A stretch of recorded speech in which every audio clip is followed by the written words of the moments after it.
So talking variable sprints to decel, obviously decel means that whatever yardage we set out, whether it's 5 or 10, we want to fully come to a stop in as few steps as possible. The variable part, again, refers to the kids or the coaches using their creativity to find different ways to start, right? So I'm just going to kind of list a few here. You can go somersault into these starts.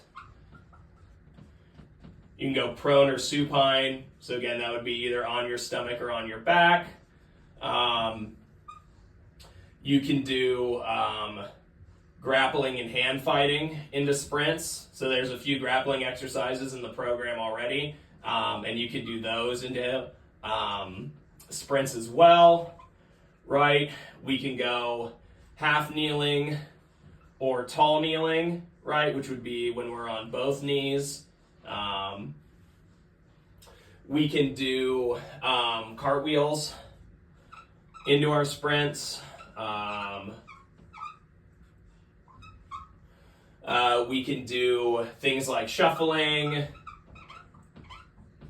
or crossover run.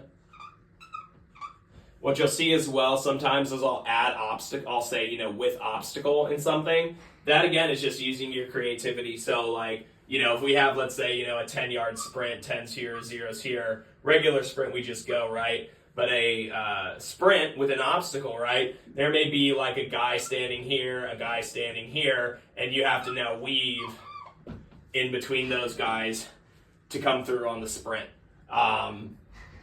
Anything that you can do to make it competitive also, right? Variable start, you can do different chasing, right? So you can have a ball carrier, or just do a rabbit trying to tag and chase after. Really, the sky's the limit. So again, when you see decel, that just means that whatever the distance is, we want to stop on a dime as quickly as possible. When you see variable, that means that just play with the starting position. You have some here that you can start with, but again, your creativity is your limiter. And then if you see with obstacle on something, that just means that you can add different obstacles for them to maneuver around. And on that point too, there's another exercise that's listed in there that has, sprint with obstacle to crossover run and shuffle back. So crossover run is in one of the videos that I showed you. So essentially it would look like this if we have, let's say, maybe 3 people standing here, right? You would sprint, avoid, and then on the way back, right, is when you would do your crossover run or your shuffle.